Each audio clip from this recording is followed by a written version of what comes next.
So type 1 diabetes, your body's not making the insulin you need to go into your bloodstream. That regulates your sugar levels, and that can cause all kind of health complications. As a mom of a child with type 1 and actually the president of Help A Diabetic Child, I want to see everybody who has type 1 have one of these. It gives you an alert that's just like piercing. Sometimes in the middle of the night, we'll be like, this loud sound. Oh my gosh, she's going dangerously low. We always go back to a story Mom said. She's like, my son was begging me for an apple, but I couldn't give him the apple because I know that would raise his glucose levels, and I didn't have the insulin to give him. We bought her 3 vials of insulin. It was like she hit the jackpot. Some insurance companies, they only let you have so many test strips per month. But if you test your glucose levels, 250, and then you make an adjustment by taking insulin, they suggest you test again in 15 minutes. Well, if you don't have the test strip, how do you test again? The continuous glucose monitor was beeping, and he's just laying there like, Mom, here, I can't do it anymore. Have you ever been down to this center before? Have you ever been to Bayfront? I have been. I've been here a couple times, and I knew your salon was here, so I knew exactly where to go. And I've been to your salon a couple times, but the one in Bonita, but it was a long time ago. Oh, okay. Wow. That's interesting because that location is where Christy works, and she's one of our senior leaders, a great stylist, and she started here almost probably over 20 years ago. She's still a kid. She started here as a kid, it seems like, but she's still a baby to me. And I'll never forget this. She was wearing what I thought was a phone, and she was shampooing somebody. And I said, Christy, you can't have that. You can't. This was 20 years ago, so the phones were bigger. I saw this device on her. You can't wear the phone out here. What are you doing? And she said, it's not a phone. It was her insulin device. I felt horrible. I'll never forget that moment. And, I've seen her through the years with her struggles with what she has to deal with. And when we change insurance company, I was talking to Clay about it. And whenever we have had to make changes with our insurance company, I always make sure it's going to be okay for her, because she always has to get the elevated plan for our group because of the expense and the what she has to deal with it. So that was my first introduction to what it was, because I didn't know much about it. So anyway, she taught me along the way, but there's still so much I didn't know, and so many people I think still don't understand or know the differences between type 1 and type 2, and there's such a big difference, like it's not the same. So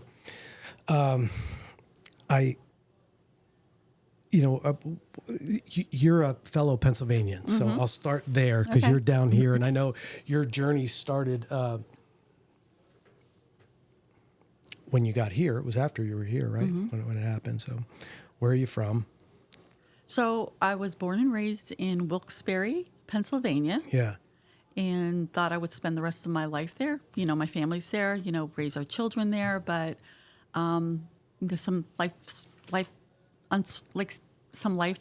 unexpectancies came in, and Joe and I, my husband, who you met earlier, decided that we wanted to come to Florida to see how we liked it, and we were going to give it a year, and we never went back. Yeah. We loved it. Another gift that we got was your family here. Yeah. So I don't know if you noticed or not. Doesn't her hair look great? I mean, her hair looks awesome. I just love your hair. I can't stop looking at it. It looks fantastic. I agree. I like it. All right, so I'll do like a sort of a informal introduction and then ask you some more questions. Sure. So, hey everybody, welcome back to the Spotlight on Good People, where we shine a light on the humans who are making the world more compassionate, connected, and kind. Today's guest is a powerful force for good, whose work has directly impacted thousands of children and families across Florida. She's the co-founder and president of Help A Diabetic Child, an organization born out of personal heartbreak and has turned into hope for so many. So welcome, Tami.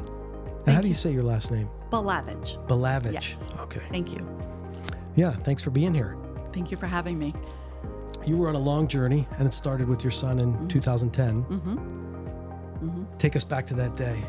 So my son was 16 years old. He was a junior in high school, and he started to show all the typical symptoms of type 1 diabetes, which is excessive urination, fatigue, weight loss, and he's tall and thin to begin with, so we were like a little concerned about the weight loss. So he had all of the symptoms, but I have no medical background, so for me, I wasn't picking up on it. I'm a floral designer. That's what I did for 20 years up in Pennsylvania before I moved to Florida. So we had been going back and forth to the doctor, trying to figure out what was going on. And then we had an appointment with his pediatrician. And my husband had medical background knowledge, and he asked the pediatrician, can you do a urine test to see if there was sugar in his urine? Because my husband was starting to suspect the diabetes. And the pediatrician did it, and the urine showed elevated glucose sugar levels in his urine, and immediately sent our son for blood work. So I'm all panicking, looking up diabetes. What is this? Not knowing what it is, and scaring myself half to death, because then I started reading about it and realizing it's a bad disease. So we ended up going for blood work, not knowing, and then I could still see at the moment we took our son in. Now here he is, a 16-year-old young man, go in for blood work, and because all the blood they took out of him and everything, he just collapsed because his glucose levels had then extremely dropped. And I remember carrying him out of there, like on my shoulder, like thank God there was a cafe or something next door. I just ran in and grabbed, not even realizing, just got him juice, and he was just sitting there hanging on the table, like, Mom, what's going on with me? And it was bad. So we ended up going home after my husband and I literally had to carry him into our van at the time and get him in. And then we took him home and waited for the doctor's call, and it came. Your son has type 1 diabetes. Get him to the hospital right now. So we just, didn't even pack anything, just ran him right to the hospital, Lee Health Golisano. And he was immediately admitted and put on IV and all the other stuff. And then the doctor came in, pediatric endocrinologist came in and said, your son has type 1 diabetes. And we knew we were in for a tough time. Yeah, emotionally, what was that like for you? Well, at the moment, I was too focused on my son to think how I felt. I just wanted to make sure he was okay. Yeah. Talking to the nurses, what's going on, making sure he was, going to live through all of this, because I saw him, pass out. I thought, is he going to die? What's going to happen? Not really sure. Yeah. So, we're just focusing on him. And then once I realized what was really going on, I just completely lost it. I was like, I cannot believe my son, 16 years old, has to live with this disease for the rest of his life. Without insulin, he will not live.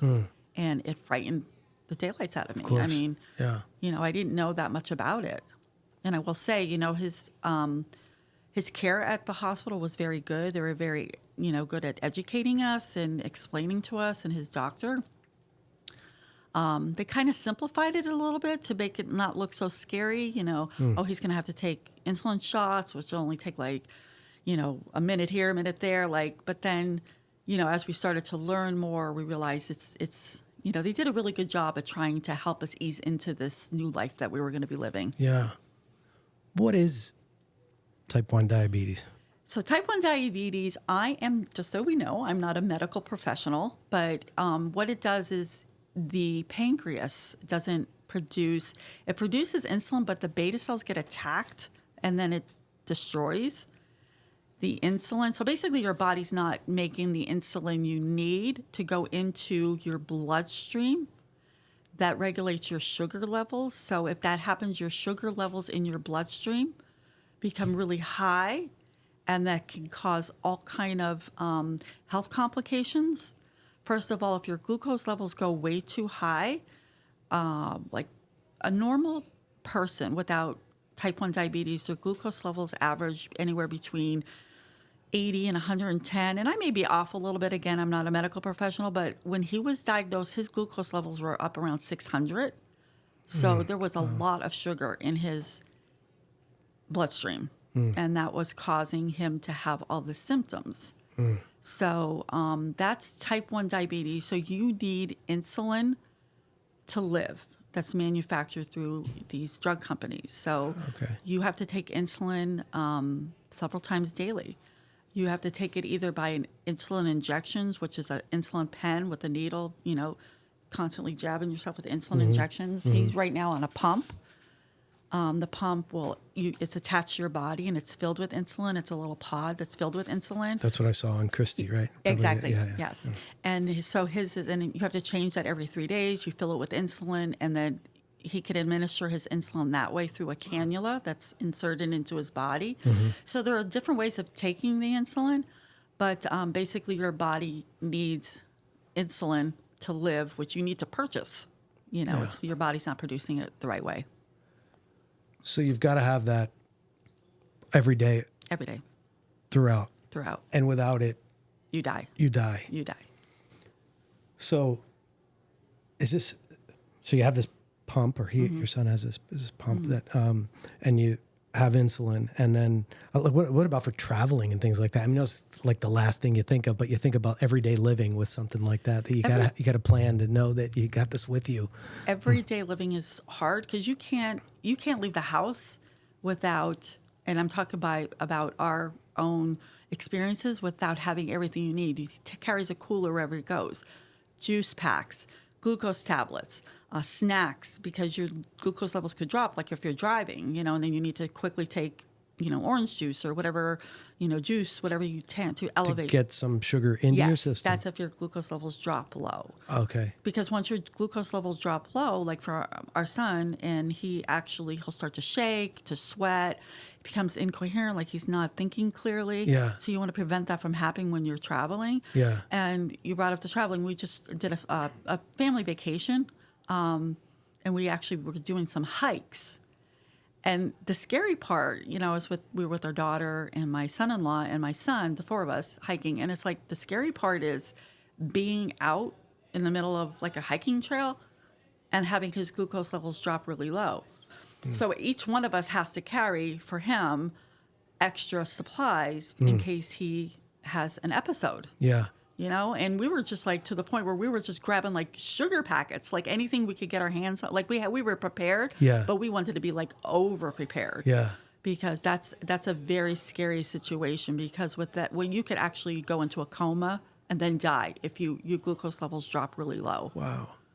So the pump is putting insulin in, and then is there something that tests the glucose levels throughout the day? Yes. So the basic way to test your glucose levels is by using a finger stick. You get a glucose meter and test strips, and you just pick your finger, you draw blood, you put the test strip on, and it gives you the reading on the meter.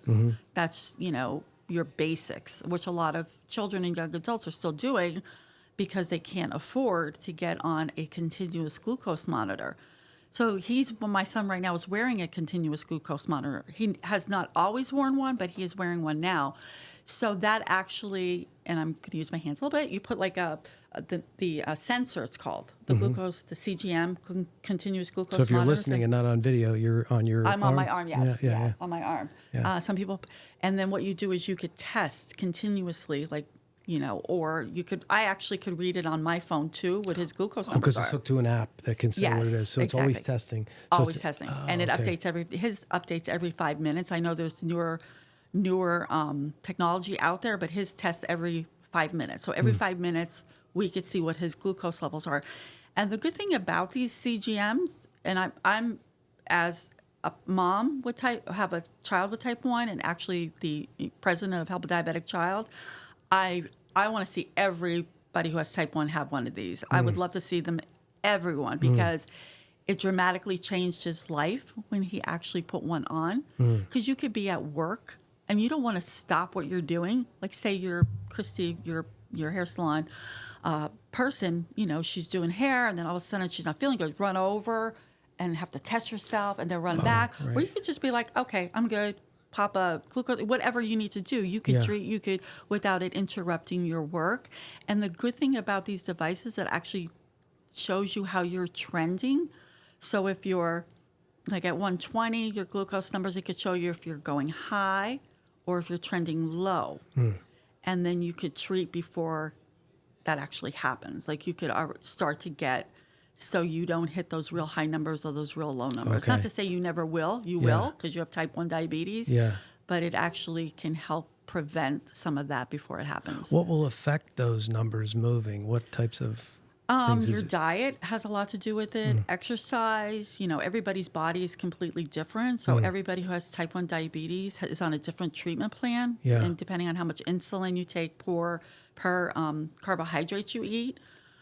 Again, I'm not a nutritionist. I'm just going based on what how my son does it and Sure. hearing from a lot of families and working with families in the community. Yeah. So there's a lot. If you're sick, if you have a cold, if you have the flu, for girls, it's like, hormonal things. I mean, there's a lot of things that factor into how your glucose levels fluctuate. Yeah. So if it goes low, then a juice, they would need a Yes. juice or something like that, Yeah. not to increase the insulin. They would not want to take No, more from exactly. that. If you accidentally increase the insulin when you're low, that could be disastrous. It's worse. Going more to the lower. Yes. It's So when you're worse. dropping low with type 1 diabetes, your job is to get your glucose levels up, and that is by eating, it used to be, and again, it was like eat 15 carbs and then test again and then 15 carbs. But, Yeah. watching people and living around people who have type 1 diabetes, when you're dropping really low, you are so panicked. You're so afraid of that low that sometimes it's hard to follow that regimen. So Yeah. you're quickly drinking a quick box of juice box, or my son will, pop like glucose tablets, or, now they make these glucose gels. I mean, there's so many products out there that could help raise your glucose levels quickly. But you have to constantly stay aware of that, or would a monitor say you probably should eat something, or Yeah. what is the app? Does it keep them informed that way? Well, it's the app is interesting because my husband and I both, he's 30 years old, but we still have it on our phone. Sure. Because most people who have the Dexcom, it's a Dexcom or a CGM, they do recommend that you have somebody monitor with you in case, for some reason, you pass out or you're really low. It's so it gives you an alarm that's just piercing, So sometimes in the middle of the night, we'll be like, this loud sound, and it's oh my gosh, he's going dangerously low. And we have to go in and, wake him up, and, because sometimes, unfortunately, he's slept through a couple of them, and that's concerning for us too, because you're so, and some people are more aware, they could wake up the first down, so everybody's so different. So this device that monitors, is that relatively new, or is it newer in the field? CGMs have been around for I believe since before he was diagnosed, and they've come a long way. They've really are doing a lot because they actually have a continuous glucose monitor that can speak with the pump, so they can work together. Oh, wow. So some of and I want to give you the information as correctly as I can. Obviously, I'm going based off my son, but they could see when your glucose levels are going low, they'll shut off insulin. So they do actually communicate with each other. But the issue is the costs. They are so expensive. An insulin pump and a continuous glucose monitor are very expensive. And even though there is so much information out there from medical sources that, it does help improve your diabetes, like the way you live, your quality of life, et cetera. It's the people who can't afford it. Yeah. Their A1Cs are, and the A1C level kind of shows you where you're at with your diabetes. Okay. Their A1Cs are not improving as best as they thought they should because they can't have access, or there's interruptions in getting these devices because of insurance. Insurance claim denials, which we've seen with my son. I was reading a report not too long ago about how insurance claim denials are really high. So you will be on for a life-saving exactly. Yes. item. Yes. In fact, my son was on he's on one of the pumps, and he couldn't get it. And we call the insurance company you need a pre-authorization from your doctor. Well, we couldn't get in touch with the doctor. So you need, these are things you need to live. Yeah. So, we don't want to see from our nonprofit, or as a parent, even with my son, to see you stop your routine. So there are two different kind of insulins you take when you have type 1 diabetes if you're not using a pump. It's called a fast-acting insulin that you take if your glucose levels are really high, before you eat, if say you're going to have 60 carbs, you will take X amount of units of insulin to regulate those carbs. Okay. And then there's the long-acting insulin that you take daily, which is just to kind of like a baseline if I'm saying all this correctly, is like a baseline. So when you're doing those two different kind of insulins, and then you go to a pump, you only need one insulin. So if you have an interruption in using an insulin pump because you can't get the supplies for whatever reason, then you've got to go back to the regular, the two insulins. And then that's where families struggle, because it's like, oh, I only have the fast acting, or I only have the vial. I need to get the long acting, and then it becomes a whole issue, even for them going to school. Like, how could I send my kid to school without the proper, supplies and insulin they need? So then that becomes a whole big issue. It's not like, you can wait 2 days or whatever. You need to have insulin daily. Yeah. And that's where the issue comes. You need it right now. Like, I need my insulin right now. And you have to keep both kinds on hand all the time, so you would always have those. And is there a shelf life to those too? Yes. Once you take the insulin out of the refrigerator, they should be refrigerated before it. Once you open it, the shelf life could be anywhere, I'm going to say average 28 days. So even if there's insulin left, they recommend you, throwing it away. Yes, there is a shelf life. So you went with the shift, because you didn't just take on the management of the care of your own son in your own family. You took it on as a mission for many other thousands of other people. What happened? Why did you do that? Well, I was at the time, had recently moved to Florida, and I was not working. I was spending a lot of time at the school, volunteering with the schools and helping, getting to know the area and, what's going on. And then my son was diagnosed. So I had the opportunity because I had the time. But then I started to spend time talking to other families and hearing these stories about not even being able to afford your basic needs. Like, some insurance companies, whether it be like, I'm not sure if it's Medicaid or different ones, they only let you have so many test strips per month, or you're only allowed so many test strips per month that they'll cover. So to give you an example, my son would test himself before he got on the CGM. He would test himself 15 times a day, because you wake up and they recommend morning, breakfast, lunch, dinner, bedtime, and maybe a couple times in between. But if you test your glucose levels and say they're 250, and then you make an adjustment by taking insulin, they suggest you test again in 15 minutes. I mean, some of this might have changed, depending on each person. They suggest you test again. Well, if you don't have the test strip, how do you test again? And then if your numbers are still not where they should be, they recommend you test again.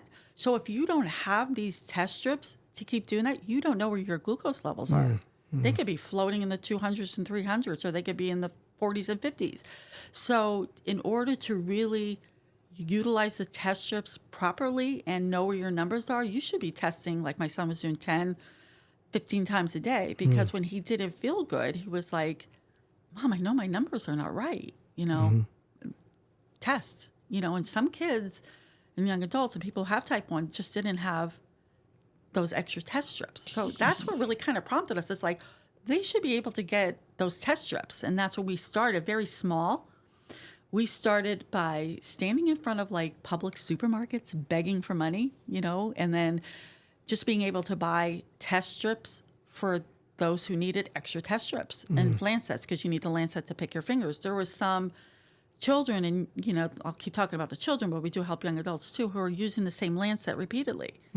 And that could become, the painful. I mean, hurts, their fingertips are sore, they're kids, So that's how we started, like begging and being able to buy extra test strips for just families who needed So that level of grassroots, you were in front of a Publix, just doing whatever you could to get money for these kids like that. Wow, that's true grassroots. Yeah, wow. And I think that came from my background with my flower shop, because we were a grassroots flower shop too. Yeah.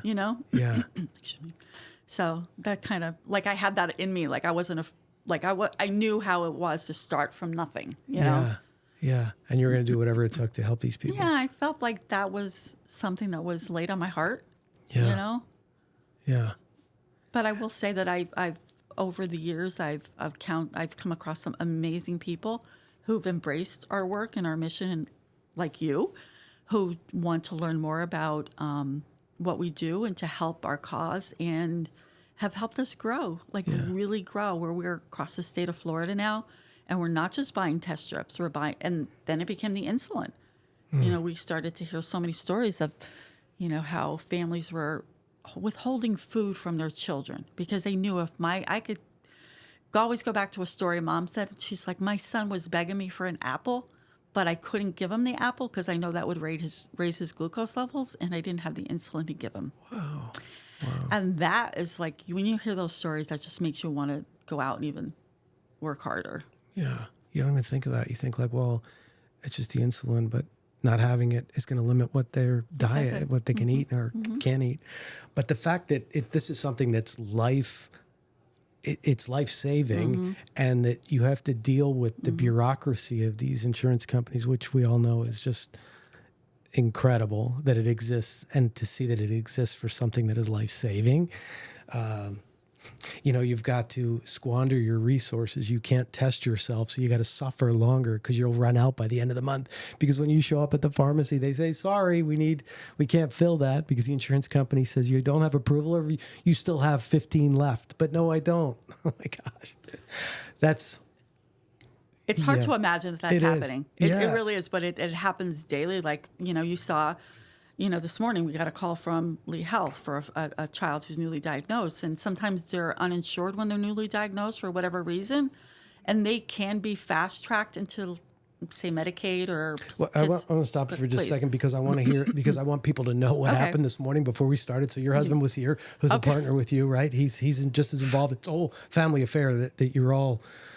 working in this cause for this. So her husband was here with her, and you got a call. Yes. Or a message first. Yes. So now you can tell them what happened. I wanted them to know, like, this came in right beforehand because he had to leave and go help somebody or bring insulin to somebody. Is that what it was? Or I was sitting in your chair getting my hair styled by Yelly. Yeah. So thank you for that. Of course. I saw the phone call come in, and I have it Lee Health, and I'm like, oh no, they need something. And I'm, so I handed it to my husband, who's co-founder, who, him and I started this together. I was very lucky and blessed to have him as my partner in this. And I said, Joe, handle this. Because, he knows we worked together so long. Yeah. And he just read the message, and he quickly called them back and said, somebody needs insulin right now. So that's why he wasn't able to stay. He had to go out and deal with that. So, so this is somebody, so how did this come about? How do they know to contact you? What's the process here? So we get asked that question a lot. And what we do is we want to work with the families and young adults and children who are in most need. So we have established really good partnerships across the state of Florida who know of these children and young adults who are in most need. So we got a call from a social worker at Lee Health who knows. They're not going to send us somebody who has the best insurance plan. They're going to send us someone who's they can't even get an insulin pen, or they can't get. So we work directly with them, who contact us directly by phone. School nurses are amazing. They see these kids all the time. And they're like, I have a child who just needs an extra Libre reader or whatever it may be. So we've established some really good relationships in that way, so that then once we see their calls coming in or their requests coming in, we know that we want to take care of those right away, because they wouldn't be calling us if they didn't absolutely need help. And that's what happened this morning. Yeah, so that happened this morning where they have somebody in need, and he's up. And so what does he do now? He'll go there and... So what we do is, the process we have is, we don't handle any of the supplies or insulin. We do not directly send it out. We're just the middle guy, kind of, the middleman. Yeah. We raise funds to help cover the cost for the insulin and the medical supplies. So what'll happen is, say, the social worker contacts us, we have a child in need, we contact them back and tell them what the process is. We have been very lucky to partner with a really good pharmacist who we just have them we ask them to have the prescription sent directly to the pharmacist. They will get all of the information needed, and then they will immediately send the product directly to the family. Or if they're still in the hospital, because you cannot be discharged from the hospital unless you have everything you need, which is the insulin, medical supplies, etc. So they will actually send directly to the hospital if needed as well, so that they can go. Because you need to. I remember when my son was in the hospital, we needed to go over everything before we were discharged. I was actually practicing on myself, but they put a big fake stomach on me, and I was practicing the injections, etc. So they want to make sure you know what you're doing before you walk out of the hospital, and you have what you need, that you don't end up back in the hospital because you don't have the insulin. So he actually will go and contact them, get all the information, what's needed. Here's what I want you to do. Contact our partner pharmacy, preferred pharmacist, and they will in turn contact the doctor, have the prescription sent to the pharmacist, and then they will deliver it directly to the family, and then we get the invoice. How long have you been doing this? When did this start? We were incorporated, we got our 501c3 in 2012. So we're a nonprofit, yes. Starting from the front of Publix. Mm-hmm. So what was it about the kids that, because this is a whole family mission now. This is, your whole family's involved in this, right? You're all of you. And this is something that, what was it that, that has driven you? So you go back to the flower shop, and that was part of your life, and that was a ground up business. Where did that come from? The flower shop? Yeah. Oh, that's goes. Because that's all a part of the story here. It is. It's actually, grew up in a small town in Pennsylvania, Wilkes-Barre. My father had a grocery store. That was before the big chain markets came in. So he had a grocery store, and he wanted to leave it to his kids. But then the big chain big chain supermarkets came in, and he's like, okay. So he started to do annual flowers. If you're familiar, in the spring, and we did a lot of poinsettias for Christmas, and that was what his business evolved into. So back then, we didn't have a lot of money. I mean, our family was, not well off. My father was a very hardworking man. So college was not an option. Working with Dad was. So my younger brother and I, Charles, decided that we were going to turn into a flower shop. And so we went to some schools, did some educating, and we started from not knowing a thing about flowers to, in fact, he's still running the flower shop today. Oh, is that right? Yeah. So you were in business with your brother? Yes. And I could write a book on that. Yeah, I'm sure. It was family just business. My brother, but it was just my parents, my aunts. It was a real family business, but we turned it into a floral shop where we did, weddings, funerals, proms, Christmas was big, Valentine's Day, all of the holidays. And that actually taught me to be I don't want to sound like I'm bragging, but a very hard worker, I think. It really taught me hard work. Hard work is good. Yeah. I believe in hard work. Yeah. And you got to be so resourceable because you got a new fire to put out every single day. Oh, especially with the flower shop. It's like you'd be driving to a funeral home and you forget this, and I'd be running into another flower shop begging them, could you please just give me the, and people just learn to work with each other, so you learn to be resourceful. Yeah, that's a great example of it too. Yeah, you gotta make ends meet. So you got to go be willing to go to the competitor and say, could you please help us out here? We need this right and here. they were fine. They're like, what do you need? I'm like, okay, next time you need it. And then they would stop in for us. It's it's the way it is. It's you can write there's a enough book business about out there for everybody. Let's help each other out. Yeah. And But with the hustle, you can make it work. And you can make it work. And there was plenty of hustling going on before weddings, getting flowers to brides on time. It still gives me my nerves. But it's the same thing with insulin. It's like you need insulin by 5 o'clock. I've had moms sitting in pharmacies waiting for hours because they have to wait for the prescription to get to the pharmacist. And then they want to make sure and I'd be like, don't leave that pharmacy until you have that insulin. Because it's, and they'll wait. And because they want to make sure that their child has their insulin. And it shouldn't be this way. And that's just so frustrating. Of course. I mean, even I'll give you an example. My son was going out of town for a couple of days. And he likes to take backup, the insulin pen. And he needed the pen needles that screw on top of the insulin pen to inject. Because the insulin pen is no good for you if you don't have a pen, So I just happened to be in one of the pharmacies. I'm not going to name it. And I'm like, can I buy a box of pen needles, 25 pen needles, whatever? And they would not sell it to me. And I was like, why? I go, I'll pay cash for it because it's like $20-some, whatever it was at the time. I'm like, it's peace of mind. No, and they would not sell it to me. And I'm like, why won't you sell me pen needles? My son needs these pen needles for his insulin pen. Does he have a prescription? No, we don't have a prescription here, but I'm paying cash. And they're like, no, we can't. Unless we know for sure he has type 1 diabetes. Wow. Then I was like, where's the manager? Because I just want to hear, sometimes, and the manager came over and said, that's our policy. Wow. And in fact, one of the biggest obstacles we run across is your major pharmacies will not take any credit card payment over the phone. So we had to get really creative in how we made payment, because the insulin would be, say, at a pharmacy in Gainesville, and they won't take our credit card. So what we found is working with, and that's their policy for everybody, not just us, their policy, and I don't How are you understand supposed to pay? If you find out, let me know. So what we did is, it's like we started to call independent pharmacists, like your little mom and pop shops. Yeah, sure, we'll take your credit card. What do you need? Anything we need. They worked with us.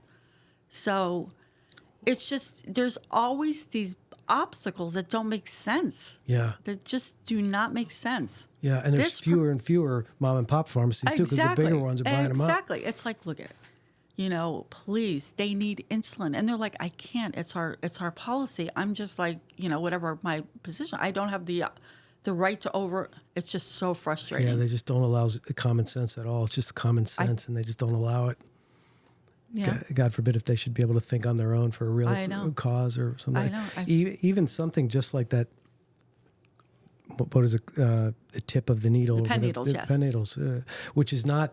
I mean, is there a black market for those? Why wouldn't they do that? I could understand syringes maybe, okay, because people, I could think about that. But pen needles, or I don't know. Yeah. And it wasn't like you were trying not to pay them for it too. You were still getting money for it. I'm like, I'll, and then I call my son's like, Mom. And you can feel bad, because what happens then is becomes diabetes burnout, diabetes, dealing with this causes so much stress for the families, the parents, and the kids, and the young adults.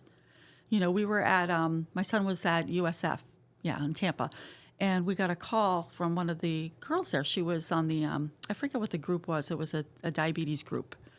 And she's like, we're here. We have this group. We would like to have Michael. My son's name is Michael. We'd like to have him join this and that. And then we're like, okay, we'll check into it. We'll talk to him. And then she emailed us back, and she's like, if you have any expired insulin, used insulin, anything, I'm willing to take anything. I'm really struggling. So we went up. I said, well, we're coming up in a couple of days. We'll meet you there. We met her at the pharmacy, and they had a pharmacy right there on campus. And we bought her 3 vials of insulin. It was like she hit the jackpot. It was like, it should not be. But she's begging for used insulin. Wow. Expired insulin even. Jeez. Wow. And here's a college student. We want to see her graduate. We don't want to see her drop out of college. We want to see her which she did. Yeah. She graduated. Now she has a job. But we want to see them get through, whether it's college, whether it's trade school, whatever, so you could be able to get a good job, or that pays for, like you do for you. How that's very generous of you, what you do for your employee who has type 1 diabetes, because a lot of businesses won't do that. Go that extra mile to get a plan that can help your employee with their diabetes, So and thank you for that, because that makes a difference, a big difference in the life of those who live with type 1. Yeah, it's a daily struggle. It's a daily struggle. Yeah. It's so hard, because you wake up in the middle of the night, you don't get a good night's sleep. And even if your glucose levels are off, like say my son, his glucose numbers are in the 300s for whatever reason, and they will go up and down. Even though you correct your number and it comes out, you still feel those effects for hours afterwards. Yeah. Yeah, I can't even imagine, because there's enough in life without that, of the daily emotional roller coaster of just living life, where the days where you don't feel so good, or the days you feel better than others, or you got enough sleep or you didn't, but then you have this other component that you have to always be on top of and manage like no other. Constantly. You saw you have the pump attached here, you got the CGM here, you get these devices that are attached. You got to eat on a regular basis and eat the right stuff on a regular basis. And you can't go, got to unplug it before you take a shower. Like everything is, in fact, my son was, he's living home now, and there's, the story behind that, but anyhow, which is making me happy, because I get to keep an eye on him. Plus, I love having him around. His continuous glucose monitor was beeping, and he's just laying there like watching TV or whatever, a game, and he just like, Mom, here, and he can't, like, I can't do it anymore. Like, he was so, I can't get up. Because then you got to get up, you got to get something to eat. Then you get sick of drinking the juice all the time. I'm like, what do you want me to do? Because you feel so bad that they, have to just like, you go out with your, even when he was in high school, I'm going to go back a little bit. When he was a junior in high school, when he was diagnosed, it was really hard for him because then the doctor wanted him to do the insulin injections without the pump. And I understand why they want you to get used to doing it the basic way before we get into any of the technology. And I think some of that has changed.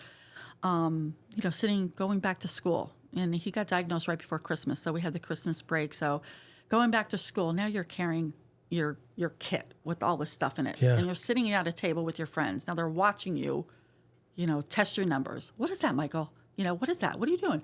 What's that needle for? Yeah. And it becomes like, and he's a quiet guy. He doesn't like a lot of attention. So then he would just, go to the nurse's office. And so he slowly started to, kind of like stay to himself because he didn't like that attention. And he was in the band, and he actually quit the band because it was just, he's like, I just can't deal with this and that at the same time. Yeah. So it was hard. It was a very, very difficult time, How old typically is a child when they first find out they have it? Is there an average age, or is there a time where it shows up? Yeah. That changes. Actually, I read a report, like when my son was diagnosed, I think it was between 14 and 16, like the early teens, like 12 to 14, somewhere around there. But now it's even a little bit later in life. Like you could be in your 20s and get type right? 1, so it's for some reason that's changing. I don't know why, but it's usually, and they have a lot of testing out there, to see if you have the markers for it.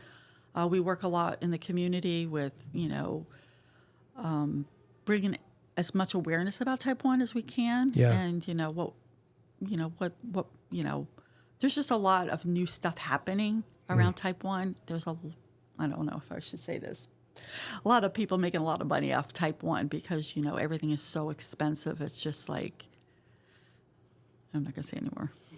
As much as it is a life necessity, the prices still stay high. It has not become available to everyone. So there's talk about the cost of insulin being more affordable, which it has come down in price because there's other insulins out there. And I have seen over the years the price come down, but they're not telling you about everything else that's going up. So one of the example I'll give you is to go to school, and even for us going on a trip, you need they need to have an emergency glucagon pen. Okay. So the emergency glucagon pen is used if your glucose levels are dropping so low, you got to, bam, inject them. Now they have an inhaler, it's Besquimi. They're not telling you those prices are $300 for just one. So those prices go up. Health insurance cost is going up. Yeah. Your regular diabetes, everything else, maybe insulin's coming down a little bit, but everything else is going up. Your deductibles are going up. Everything's going up. So it's not affordable. And to tell you another story, we got a call from a school nurse, local, and a child could not go to school. He didn't have a glucagon pen. Okay, to the nurse, why doesn't he have a glucagon pen? What's going on? His father can't afford it. Okay. So because they don't take credit cards over the phone, my husband drove out to a pharmacy and met the father there and paid for the glucagon pen there. It was like $300 and some. Gave the glucagon pen to the father. Father took it to the school, and then the kid was able to go back to school. So you're trying to help somebody. Call the pharmacy, give them money. You can't. You got to drive there and pay for it. That's a real thing in this day and age. Yes, that is so bizarre to me. My gosh, you're telling me. Oh my gosh, you're telling. It's like okay, it's. But what do they want? Bitcoin? Like how are you supposed to pay? That's crazy. I mean, they go, you could get an app or you could sign on this app with that. I go, no, I'm not. They're like, I don't want to have an app for each. They tell you these ways to do it, and I'm like, no, we just want to give you payment. Like, here's our money. Yeah, you're trying to help somebody. I know. Wow, that's just we've met so many families at pharmacies. God bless you. You got a lot of patience for these places, these people. These press 1, press 9. I'm gonna say something down there, and I don't even drink. I should drink, right? Right. Okay, you if you cut drank, that out. at least it would relieve some of that, right? No, but it is what it is. It's like because we as much as it's hard, like that part of it, I think about what those families are going through. I mean, we've had some that been like, okay, if you get the right person, Yeah. But for the most part, that's been one of the challenges we've had. But we've been fortunate enough to partner with a really good pharmacist that could ship insulin all over the state of Florida. Yeah. So, and he gets it out within a day. So, And you're working with your husband. oh yeah. We're still married. We just celebrated our 37th anniversary. Congratulations. So hasn't been easy. It's been Yeah. good, but we found our lanes to be in. Yeah. You know? How does that work? Good. I think my husband does a really good job of making connections and, finding the right people. He's helped, populate our board with some amazing, people in the diabetes community that really understand and want, or, could be very wealthy but still see the need. So he's been very good at that. He's very good at keeping up to date on everything that's going on as far as like what new pumps are coming out or this or that. Very good at that. I think my best place to be is like handling the in-house kind of work, if you will. Working with the families, getting on the phone with them, making the connections, doing events for families, getting them together. Because when you are type 1 and you get diagnosed with probably any kind of chronic illness, but I'm talking about type 1 now, you feel so isolated. Like I can remember like feeling like I was living in this box and nobody knew what was going on, which not because there's not that many type 1s, there's more type 2s now. And you mentioned the difference between type 1 and type 2, and there is a difference. Yeah. Type 1, nothing you did, it's caused by, it's just an autoimmune disease. It just happens, unfortunately. So we've been doing, have people on board who want to really, have children with type 1 that really want to see community events to bring people together. And so the parents could talk about, how could I do, because we had a mom who even contacted us. She has a son who's 3 years old. He's become our ambassador, little Rodrigo. And there you go. And she's like, I can't find a daycare or anything to put him in. They won't take him because he has type 1. Oh, wow. I can't get a job, which affects health insurance. So, Wow. So they want a community, and we're working on that. We've been bringing some people out, and we did an event a couple of weeks ago. We had some of the local sheriff officers come out, make pizzas with the kids at El Primo up on Vanderbilt Beach Road. And so we're trying to because it's very difficult because our daughter was older and she was getting ready to go off to college, but some families who have 2 or 3 kids and one of them gets diagnosed with type 1, that affects the whole family. Yeah. Because so much of your resources are giving to that one child that the other kids feel it. Sure. No, you can't play football. I'm sorry, I don't have the money. Or you can't be on cheerleading, or you can't go on that trip, or whatever it may be. Yeah. So the whole family really struggles with it. Yeah. And we're definitely going to be a part of that. We want to do whatever we can to have maybe a Princess Day or whatever it is to help get that group together. And that would be so much fun because just to have them feel special for a day and be around others, I can't thank you enough for that. Yeah, we're going to make that happen. Yeah, absolutely. We'd love to do anything that we can to be a part of it, because I know you've poured your heart and soul into this. You didn't just complain about it. You took action. Yeah, well. Real action. And, I told you, I felt God was moving me in a direction. It's like, I ask for guidance all the time. Yeah. And it's just... It opens your eyes to a lot of things, but I will say that I have met some of the most amazing people on this journey. And I'm, some of the people who just wanted, just like you, and Clay, who really just and Zach, who really just who see it and really want to be a part of the mission. There's so many good people. The diabetes community is a good community. It's unfortunate we have to be in it, but they're good people. Yeah, but you've definitely made it your life's purpose to impact that community in such a positive and powerful way. I hope to God that's what I can keep doing for years to come. Yeah. And then see this continue once, my days are over. See this continue on, because I believe there will always be a need for, having children. Just, I don't know how much time we have left, but if you go to school and you don't have what you need to go to school, I don't have insulin, I don't have medical supplies. Well, you can't get those without a doctor's prescription. I don't have a doctor. So then we do a lot of work behind the scenes, I call it, to call up doctors, call the social worker. We have a student at the school, they haven't seen an endocrinologist. Oh, we'll get them in tomorrow. Then they get in, we cover the cost for the doctor visit, they get all the supplies they need, they're back in school. So we try to work every part of what they need for diabetes. Yeah. You know? How can people who are listening help? What do you need? Well, we primarily operate on donations and granting.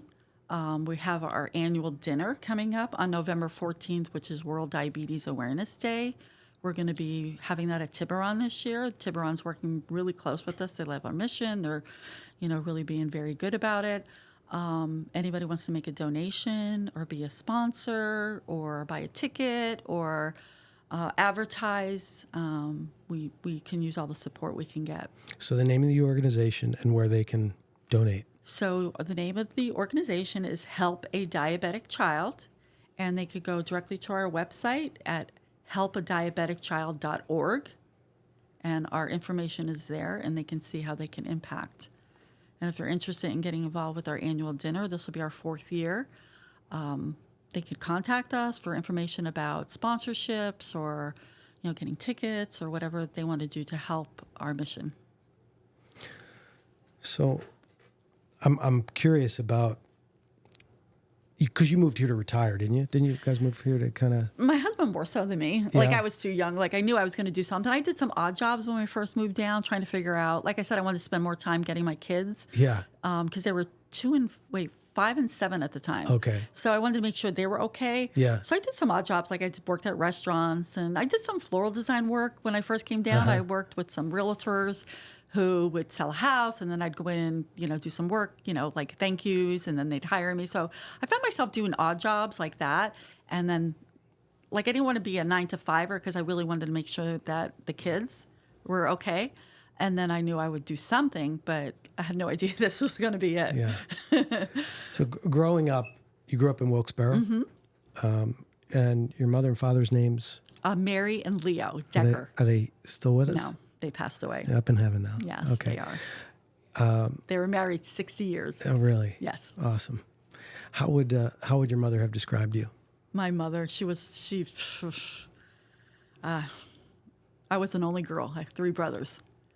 So I think she would. I think she would be happy. Where for were me. you in the birth order? I was the third. Yes. Okay. 2 older brothers, and my younger brother. And your younger brother. That's He's the one I was the flower shower. flower Yes. show with. Okay. Yeah. So what would she say about you? She'd say, Tami, good job. Good job. I'm very proud of you. And then you got the hustle from your dad's grocery store. Oh yeah. My father would be, got to work harder. But he was a very loving man. He would be very, very happy. I mean, they were alive when Michael was diagnosed. I don't think they understood what really was involved with it. And I really didn't want to burden them with that. Yeah. Because they just love their grandkids like any grandparent. So, is there an event or a book or a movie or something that in your earlier years changed the trajectory of your life or made you who you are? Well, I think my childhood in general, I mean, growing up in a family that watching them watching my father have to work so hard and having to, navigate through difficult times. Yeah. I think my grandmother was a big influence on my life too. So it's hard. I think it was a combination of my whole childhood, growing up in a small town where everybody knew each other, and it was like everybody had each other's backs. It was kind of nice. I miss that. Yeah. And your father, hardworking, had the corner grocery store, Yes. and then as the big guys came in with the big supermarkets, Yes. he shifted. Yes. He had to shift, but he Yes. made the adjustment that he needed to make to survive, Yeah. to keep it going. Yes. Yeah. Yeah. You had to do that. They came in and, you got to make the adjustment. You got to do what you got to do. Yeah. You can't take your foot off the pedal. Yeah. Well, just like showing up in front of Publix. Yeah. Exactly. For those kids. Mm-hmm. Yeah. That's awesome. Thank you. I know you had some shout outs that you wanted to acknowledge or some people that you wanted to talk about. So we have been we're very grateful we've had support from the Richard M. Schultz Family Foundation for, I believe, over 10 years. They're so good in the community. They support so many nonprofits, but, they have a child who has type 1, so they understand. So they've been granting us. Collier Community Foundation's been wonderful with us. Very good. The United Way of Collier and the Keys, great organization, very involved in the community. We've been granted by, even in Pennsylvania, helping some families up there, the Luzerne Foundation. So the United Way, does their board come in and talk to you and ask you about not how the you're- board, mostly their staff? CEO, their staff will come Okay. in. They've been to our office. We have a diabetes resource and advocacy center right now because I want to thank, John Reisman and his family have been very, very generous, and he gave us an office space. He redecorated it because we felt we wanted to have a presence in the community. And we don't just use it as our office, we use it as a resource center for anybody who's living with diabetes. Come in, you need information for a pump, you need information. And the University of Florida, we have several of their endocrinologists on our board who've granted us through their programs, through their CGM program and different programs along the way. We're working with Healthcare Network through a grant through NCEF. So I hope I'm covering everybody. Did I get everybody? So those are the people I really like to shout out and thank. Yeah. The Von Arx family. If a lot of people are familiar with Dolph and Sharon Von Arx. Dolph was on our board for many years, passed away, but now we have his daughter Vanessa on our board. Oh, awesome. Yeah, they've been very good. They just want to help see this organization grow. So I get everyone? And you, of course. Robert of Philadelphia. Well, we'll do what we can, and No, I know. whatever we'll be here for you. I know, thank you. Yeah, no, absolutely. You're a USTA tennis official. Yeah, too. so Tell me about that. I forgot about that part of my life because Yeah. I actually started doing that. I'm a USTA certified tennis official. Started to play tennis after watching my daughter play in high school and just having so much fun, and then I was approached to be an official. And I still do it. I work tournaments at the Sanchez Academy and Cambria Park and local tournaments, It's kind of takes my mind off the diabetes, Yeah. And I just like being around the kids and, watching them. And I don't do it a lot. I do it like maybe a couple weekends a month, depending. In fact, we have a big tournament this weekend coming up at Sanchez. We'll have 300 kids there. So awesome. I work directly with the tournament directors, and it's just something I've been doing. I'm not ready to give it up yet, Yeah, another little hobby. Yeah, a little hobby, a couple more bucks in my pocket, but need to pay the bills. The prices keep going up in Florida. But so I've been doing that for about 18 years now. Oh wow. Yeah, I've done like lines, done some chairs, not on the high level, not with the Roger Federers, but So you got to make the ruling. Yeah. Sometimes dealing with the parents can be very, very trying. Oh yeah. Yeah. Oh, I can only imagine. Oh, you could only imagine. I was a president of Little League for a while, and that was always an interesting thing because many parents thought that their child was going to be the next Derek Jeter, and so it's always the official. It's your fault. That was not and then they start screaming outside. And now I just learned it's like you out. Yeah, you're out. Yeah, there's no negotiating here. No, Yeah, no. Parents out. Yeah, good. Yeah, they ruin it for the kids in some cases. Yeah. All right, some fun questions. Fun questions. All right, so what music is playing in the car or while you're in the zone, or what's your genre of music that you listen to? I go between Christian rock and country, mostly. Yeah? Yeah. Any favorites, artists of either? Anyone? My favorite artists I've seen them at Hertz Arena, Mercy Me. Oh, yeah. Wow. For King and Country. Mm-hmm. Wow. Love them. Oh, yeah. Favorite concerts. Yeah, I can recently. See. Yeah. My son and I went to see ZZ Top. Did you really? Awesome. Yeah. Where'd you see them? At the Hertz Arena. ZZ Top was there? I didn't know that. Yeah. Wow. ZZ Top, Cheap Trick, and...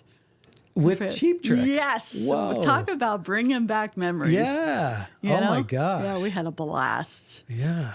So those are my favorite. Cheap Trick live at... I like oldies.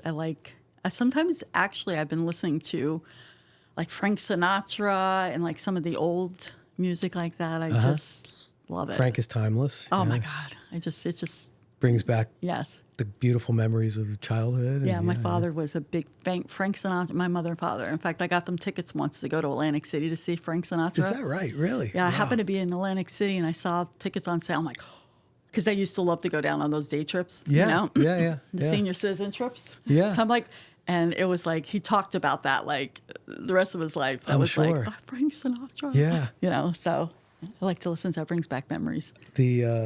Yeah, that was from Philadelphia. That's where they would go to see the big shows. My parents too. They had memories of. Yep. My mother talks about the memory of seeing Louis Prima in Wildwood, New Jersey. Oh, Wildwood. Yeah. I could tell you some stories about Wildwood. Oh, yeah, but I don't want to go there. Yeah, I was young then. Yeah. Oh, I did some of those years there too.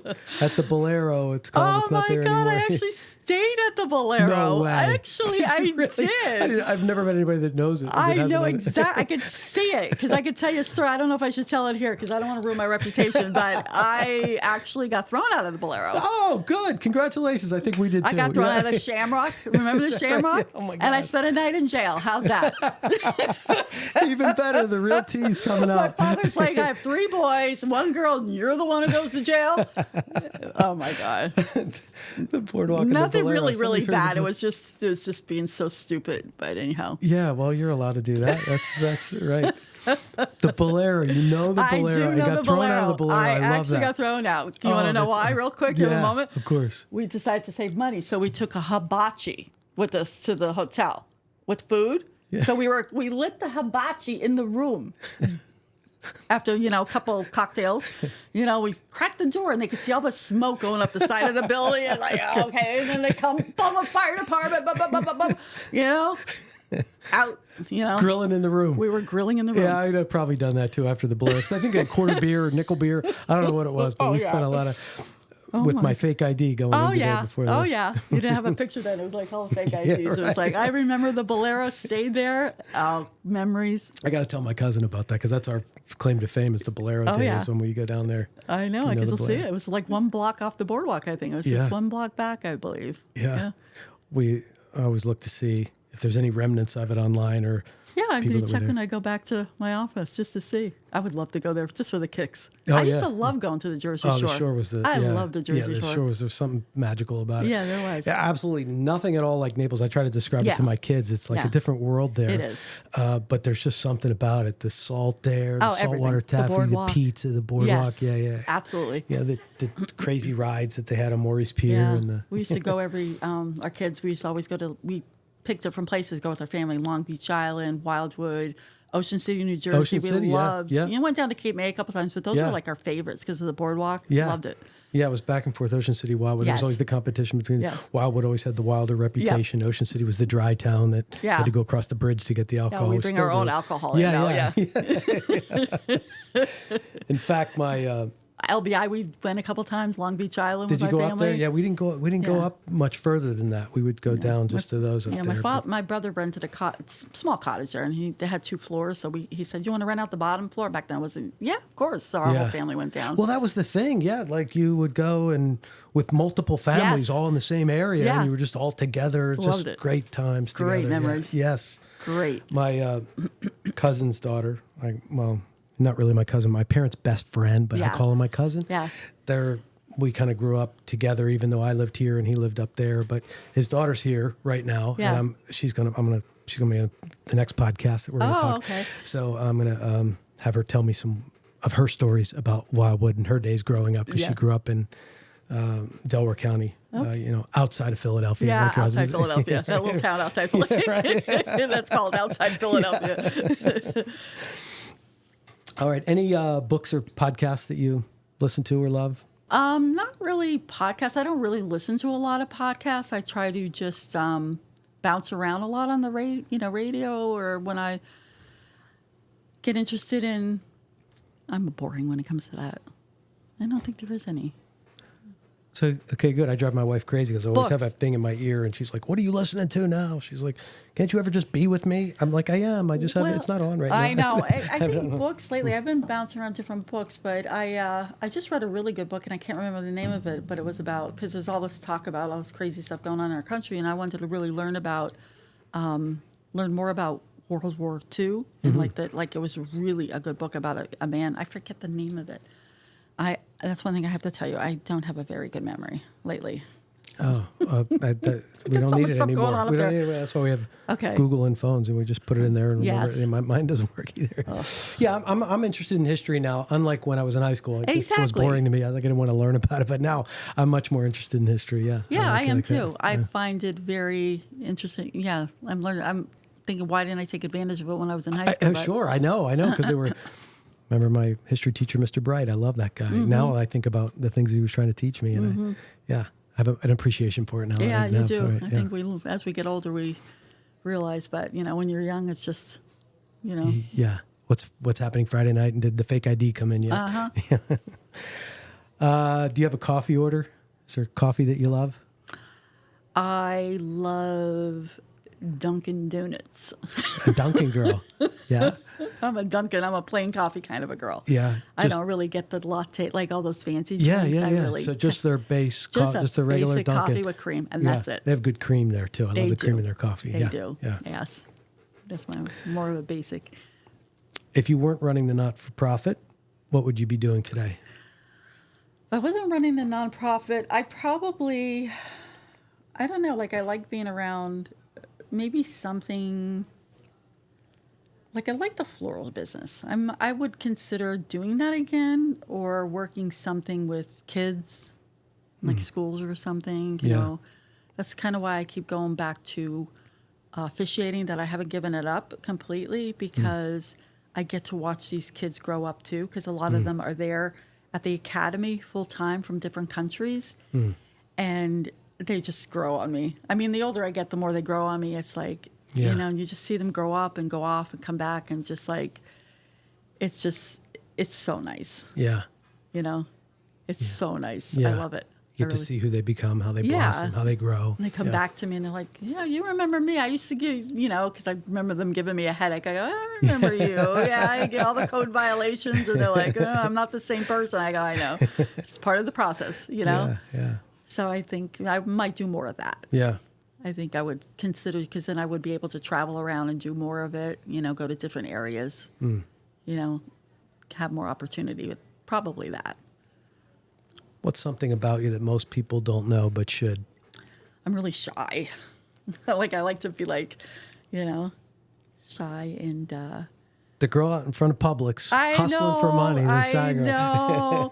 I don't know, I'm just more of a homebody. I like to be home, and just be by myself. I like being by myself and just seeing life through my own eyes, and my family, of course, but... Well, I share the same. I was on a podcast recently, and they said, well, what do you do for fun? Because I don't golf, and I don't drink. And it's like, well, I'm kind of left out of a lot of events in Naples because I don't do either. And I don't mind sitting home on a Friday night with my wife and watching Dateline and Who Murdered Who. Well, that's it. It's like, I do. One thing I could tell you is I'm a soap opera. I've been watching General Hospital since I was like 12 years old. So Luke and Laura? Was it Luke and Laura? Yeah. See? Look at this. Yep. So that's one of my guilty pleasures where I just like to, tape it. Is it still on? It is. Really? It is. It still exists? It still exists. Oh, my gosh. In fact, some lady I played tennis with. I do like to play tennis. I don't play as much as I used to, but I do like to play tennis. She's like, we were talking one day, and she's like, something about John. I go, you watch General Hospital? So her and I get together every now and then just to talk about, the crazy storylines. That's amazing. In there. It's still happening. I just remember the drama around that. It was such a big deal with the Luke and Laura. And Stephen A. from ESPN, Stephen A. the broadcaster, and with the NBA. I don't know if he does, but my son, he's big into the NBA, and that's another thing. My son and I are really into the NBA now. He got me involved. We go to NBA games like Miami or Orlando or whatever, and. I go, Stephen A., he's on General Hospital, because he makes guest appearances on General Hospital. I didn't know that. Yeah, it's so funny. And my son's like, Stephen A., I'm like, yeah, he makes guest appearances. That's awesome. I think I read where he had a bunch of sisters, and they were all watched it, so he just got involved with it. But he's Sonny's mobster, right-hand man. It's funny when he comes on. And he makes appearances every now and then. That's awesome. Yes. I can't even believe that's still on. Google it. It's hysterical. Yeah. So those are some of my things that I like to do. I'm going to pull out the deck of cards now. Oh, no. So these are just random questions. So you have to pull a card, and then you're going to read the question. Okay. Pick a card. All right, and then read the question or statement. What's the grossest thing you've ever eaten? Snail. Oh, yeah? For me, it was like, ugh. Like escargot Yes. snail? I'm like, the thoughts of it still... I shouldn't say that. Was it first and the last time you had it? Yes. No Years ago. reason to have it again? No. Okay. No. I'm sorry for all you people who like escargot, but for me, I was Not like, for you. no. Oh yeah, I get it. That's the first thing that popped into my mind. Mine was, I went to Taipei. I was in an organization called the Rotaract Club, which was related to the Rotary Club. It was for younger people than Rotary many years ago. And our club won an award. And so I got to go to Taipei to win this award for helping in the community or whatever it was. And the night I got there, I'd flown for however many hours. The Rotary Club bought my tickets. It wasn't a last minute thing. And I'd never traveled. And this was pre-internet and knowing the world wasn't as connected as it is now. And when I got there, I had to have it was in Chinese where I was staying. So I had to give it to the cab driver, and he didn't speak any English at all. And I didn't know where we were going. He takes me up this long and winding road, which was outside of the city where most of the activity took place. And I booked it so late, they had to put me in this, they called it a dorm, which I don't know if it was really a dorm. If it wasn't anything I was ever used to, because when I went there, they took me into the room, and the door didn't close to the room. There was a big gap. So it was just literally like a swinging door into this room. There was a small mattress on the floor. And I walked into the bathroom, and it was just tile, and there was a hole in the floor and a spigot coming out of the wall. Oh my. And, I couldn't complain. I was happy that I was just at least there, but I was hungry. I'd traveled for 30 hours. So I went to leave, and they said, well, they tried to tell me that they lock it up so I could only go out for a little while. So I left, and I'm on the streets of Taipei at midnight, or my body clock was noon, whatever it was. And I went into this bar, this place that had food. It wasn't a bar, but I was just trying to get food. And they had people doing karaoke there. And I tried to order food in English and on the menu, and they said, no sing, no eat. Oh, no. No, and I said, no, I just want to eat. I don't want to sing. And they said, no sing, no eat. They kept saying that to me. They said I had to sing to eat. So I never sang karaoke in my life. I never wanted to. I'm the worst singer in the world. But they wouldn't let me eat, and I wanted to eat. So they hand me this book, and the only song I recognized was I Left My Heart in San Francisco. Oh, no. It was, thank God there was no social media then, because it wasn't recorded. But I'm singing to this bar full of locals. I left my, and they thought it was they thought I was Tony Bennett, and it was horrible. So they cheered me on, and then they bring me what I got to eat, and it was literally fried lizard. It was like our lizards here dropped in a fry-later. You could see them, like the legs sticking out and the head still on it, and that was what my food was for singing. And I ate it. I did it. Not that I loved it, but it was like all the food I had. So that was the grossest thing I ever That's definitely beats maybe the snail, beyond snails, right? No, I know. I can't imagine. Well, good for you for doing that eating that, Yeah, the snails. No sing, no eat. No, that was the last time I eat. sang. I you got a lizard. Yeah, that's in the archives. All right, let's do another one. Oh, no. Do you prefer to text, call, or video chat? Text. You're a texter. Lately, yes. Yeah. Get a lot It's just done quicker. so easy. Yeah, it's quick, right? Quicker, yeah. Yeah. Video chat, not that good at it. No, right. I don't like that either. Yeah, the angles on it. Yeah, I know. I do that with my daughters, but it's just text. It's done. Yeah, I'm with you. 100%. All right, last question. Yes. What do you love about your life? What do I love about my life? I feel very blessed to live in such a beautiful area, Naples, Florida, because I love all that it offers. So that makes my life fun. I love to swim. I love the fact that I'm active. I'm enjoying, the swimming, the biking, the tennis, and loving I love what I do with Help A Diabetic Child. I absolutely love it. And we're talking about doing a succession plan, when Tammy's no longer. I always say when Tammy's out bungee jumping and my cord breaks and then I'm no more, who will carry this on? I don't want to talk about when I get sick and die. I want to go out with a bang, Who will carry this on? So just the thoughts of having to turn this over to someone is kind of like heartbreaking. It's like, but I love what I do. Yeah. I love it. Yeah, that's so clear. We're blessed to have you in our community. Thank you. I appreciate that. Blessed to have you taking care of these. But I couldn't do what I do if I didn't have you like the people around me who helped me with my job and helped me get the word out there and help me, As humble people would always say, they would always deflect the person who was standing in front of Publix with the bucket. I can still see that because, real quick, one of the nurses from NCH Hospital at the time, she was a diabetes educator. And I'm like, please donate to children with diabetes. And I could still remember because we laugh about it. Debbie. And she walked by and she's like, I'm like, and then I saw her like somewhere and she's like, you were that lady in front of Publix.